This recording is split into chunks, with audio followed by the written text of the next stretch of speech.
Everyone, my name is mega Sharma और आज मैं आपको बताने वाली हूँ क्वेश्चन में हम लोग पैटर्न बेस्ड क्वेश्चन देखने वाले हैं और ये आपकी अंडरस्टैंडिंग बढ़ाएगा। आपको पैटर्न बेस्ड क्वेश्चन सॉल्व करना चाहिए और आने भी चाहिए, जिससे आपकी ये जो फॉर लूप है ना, ये आपको और अच्छे से समझ में आने वाला है। ठीक है, तो आपको स्क्रीन पे दिख रहा होगा दो पैटर्न्स। इनको हम लोग ड्रॉ करने वाले हैं, इनको हम लोग बेसिकली बनाने वाले हैं। तो पैटर्न्स बनाने के लिए हमें नेस्टेड फॉर लूप यूज करने वाले हैं। नेस्टेड का मतलब क्या है? फॉर लूप के अंदर फॉर लूप यूज करने वाले। ठीक है, तो इनको हम लोग बोलते हैं नेस्टेड फॉर लूप, मतलब नेस्टेड लूप्स हम लोग बोलते हैं। तो ये मतलब 5 नंबर ऑफ रोज है एंड 5 नंबर ऑफ कॉलम्स है। समझ में आ गई? रोज आपकी कौन सी, कॉलम्स आपकी कौन सी है, अभी मैं आपको एक एग्जाम्पल के साथ बताती हूँ। ये देख, जैसे कि मैंने एक वेरिएबल असाइन कर लिया n=5 एंड यहाँ पर मैं यूज करने वाली हूँ लूप।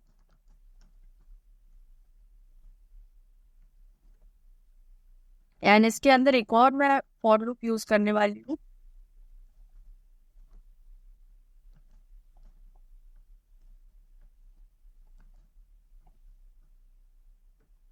इसके अंदर मैं प्रिंट करने वाली हूँ स्टार।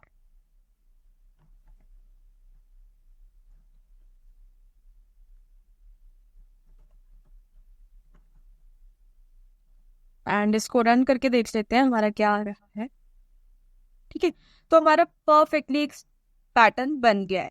तो इसको समझने का ट्राई कर, देखो ये आपकी कितनी नंबर ऑफ रोज है? 1 2 3 4 5। ठीक है, 5 नंबर ऑफ रोज है। क्लियरली आपको दिख रहा है 5 नंबर ऑफ रोज है।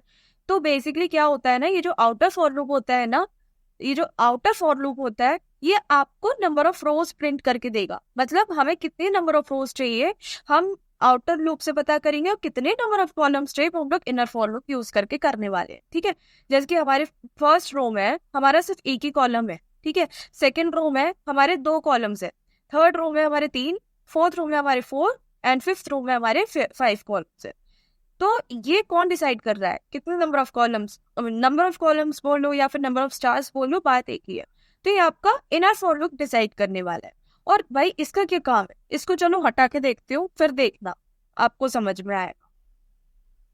देखो ये सेम लाइन में प्रिंट हो रहा है। मैंने आपको है ना लास्ट टू लास्ट वीडियो में, मतलब मैंने पिछली वीडियो में मैंने आपको बताया था कि एलएन का क्या मतलब है। एलएन का मतलब ये है, मतलब प्रिंट एलएन जो हम लोग लिखते हैं, एलएन का मतलब होता है नेक्स्ट लाइन। तो इस स्टेटमेंट को एग्जीक्यूट हो जाने के बाद है ना, जो नेक्स्ट आइटरेशन शुरू होगी ना, उसका जो भी स्टेटमेंट हम लोग प्रिंट कर रहे हैं वो हमारा नेक्स्ट लाइन में प्रिंट होने वाला है। ठीक है, अच्छा अब समझ लेते हैं हमारा प्रॉपरली लूप्स का क्या सीन। तो देखो आपको ये तो पता चल गया 1 से n तक जाएगा, n हमारा 5, तो 1 से n है ना, 1 से 5 तक जाने वाला है। यानी कि मुझे पता है कि 5 मेरे रोज बनने वाले हैं, 5 नंबर ऑफ रोज बनने वाला है, तो मैंने 1 से n तक के लिए चला दिया। ओके जी, फिर अब आते हैं इनर लूप में। इनर लूप में क्या होगा, मैंने एक दूसरा वेरिएबल असाइन किया। आप सेम वेरिएबल मत ले लेना, आपका एरर आ जाएगा या फिर आपका कुछ और ही प्रिंट हो जाएगा। तो मैंने एक और वेरिएबल लिया, उसकी वैल्यू मैंने 1 असाइन करी, तो 1 से ये i तक जाएगा। ठीक है, हमें पता है कि i की वैल्यू हर एक आइटरेशन में चेंज हो रही है। जैसे कि फर्स्ट आइटरेशन में अगर मैं इसको कमेंट कर दूं, तो देखो फर्स्ट आइटरेशन में हमारी 1 है, दूसरे में 2, तीसरे में 3, फोर्थ में 4, 5 में 5। ठीक है, तो हर एक आइटरेशन में हमारी i की वैल्यू चेंज हो रही है। इसी वजह से मैं क्या कर, और देखो हमें फर्स्ट रो में हमें 1 स्टार चाहिए, दूसरे रो में 2, तीसरी रो में 3, फोर्थ रो में 4, फिफ्थ रो में 5। ठीक है, तो हमें पता है कि मेरे को नंबर ऑफ स्टार्स कितने बनाने हैं, जितना आई जो है वेरी कर रहा है। तो इसी वजह से मैंने जे की वैल्यू 1 से आई तक ली है। समझ में आ रही है? 1 से आई तक ली है। अब जैसे कि पहले जब आई की वैल्यू 1 होगी तो जे की वैल्यू 1 से 1 तक जाएगी, तो ये हमारा ए की बार प्रिंट होगा। ठीक है, जब आई की वैल्यू हमारी 2 होगी, तब ये जे की वैल्यू 1 से 2 तक लूप चलेगा। जे की वैल्यू 1 से 2 तक लूप चलेगा और देखो ये 2 बार प्रिंट हो जाएगा। ठीक है, 4।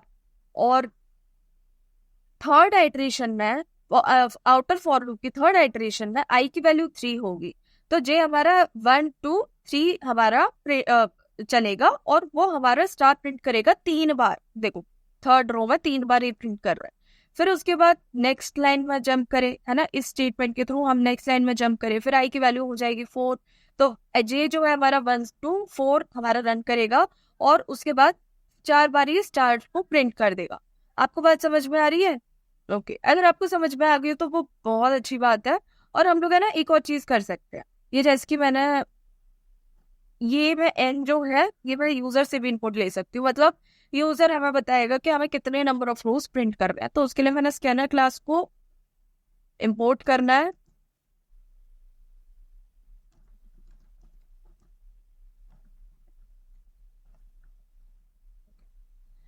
एंड यहाँ पर हम लिख लेते हैं, और देखो अब मैं n इक्वल्स टू 10 लिखूंगी ना, तो देखो 10 नंबर ऑफ रोज के अकॉर्डिंग ये हमारा प्रिंट हो जाए। समझ में आ रही है? अगर आपको डाउट है ना, अगर आपको नहीं समझ में आ रहा है या कुछ डाउट हो रहा है तो आप मेरे को बताना कमेंट्स में। लेकिन अगर आप मेरे वर्ड्स को ध्यान से सुनेंगे ना और कोड को देखेंगे तो आपको डेफिनेटली समझ में आएगा। और अगर नहीं आता है तो मैं आपको दूसरे तरीके से आपको दूसरे वीडियो में बताऊंगी। तो अब हम लोग देखते हैं दूसरे वाले पैटर्न। इसको मैं कमेंट कर देती हूँ और दूसरे वाले पैटर्न को देख, पहले मैं कोड लिख लूँ फिर उसके बाद मैं आपको एक्सप्लेन कर। इसको रन करके देख लेते हैं। रन 6 के लिए देख लेते हैं। देखो ये आपका पैटर्न पूरा बन के आ गया। अब इसको ध्यान से समझ लेते हैं। हमें ये तो पता है कि आउटर फॉर लूप हमारा नंबर ऑफ रोज के लिए होगा, इसलिए मैंने i इक्वल्स टू 1 से i इक्वल्स टू n यानी कि 6 तक मैंने प्रिंट कर देना है। ठीक है, तो कितने नंबर ऑफ रोज है? 1 2 3 4 5 6 नंबर ऑफ रोज मेरे प्रिंट हो गए। ठीक है, और इनर फॉर लूप हमारे नंबर ऑफ कॉलम्स बताएगा, यानी कि नंबर ऑफ स्टार्स पर कॉलम। ठीक है, नंबर ऑफ स्टार्स पर कॉलम। तो ये हम लोग कैसे प्रिंट कर रहे हैं देखना। अब जैसे एन, इसको है ना मैं रिवर्स में चला रही हूँ, ये जो इनर फॉर लूप है ये मैं रिवर्स में चला रही हूँ। क्यों? आप खुद ही सोचो ना, पहली रो में हमें 6 चाहिए है ना, दूसरी रो में हमें 5 चाहिए, थर्ड रो में हमें 4, फोर्थ रो में हमें 3 एंड है ना। इस तो नंबर ऑफ स्टार्स या फिर नंबर ऑफ कॉलम्स हमारे डिक्रीज होते जा रहे हैं जैसे जैसे हमारी आई की वैल्यू इंक्रीज हो रही है। समझ रहे हो? तो नंबर ऑफ स्टार्स हमारे कम होते जा रहे हैं। देखो फर्स्ट रो में हमारे 6 हैं, सेकंड रो में हमारे 5 है, तो हमारे नंबर ऑफ स्टार्स पर रो हमारे कम होते जा रहे हैं। तो हमें कम करने के लिए हमें ऑब्वियसली रिवर्स में चलाना पड़ेगा हमारा लूप। ठीक है, तो मुझे पता है कि मेरे को अब पता है इन पैटर्न बेस्ड क्वेश्चन को करने का एक तरीका होता है। मैं अगर पहले पहले का देख लूं, पहले नंबर ऑफ रो का पहले रो का देख लूं, दूसरे रो का देख लूं, ठीक है, तो पहले के दो दो या फिर 3 रोज का आप देख लो, बाकी का तो अपने आप हो जाएगा। तो मुझे ये पता है कि पहली रो में मेरे को 6 नंबर ऑफ स्टार्स प्रिंट करने हैं। पहली रो में मुझे 6 नंबर ऑफ स्टार्स प्रिंट करने हैं, तो 6 नंबर, और मेरे को पता है कि नेक्स्ट रो में फिर मेरे कम होते जाएंगे। ठीक है, और वो कम किस बाय 1 हो रहे हैं। ठीक है, और मुझे ये भी पता है कि आई जो है वो भी हमारा 1 से वेरी कर रहा है। समझ रहे हो? आई भी है जो मेरा 1 से वेरी कर रहा है। अब देख, तो जे की वैल्यू, जैसे कि आई की वैल्यू 1 है, ठीक है, और एन की वैल्यू हमारी मैंने 6 दी है, तो 6 - 1 इज 5। 5 से 0 तक जाएगा।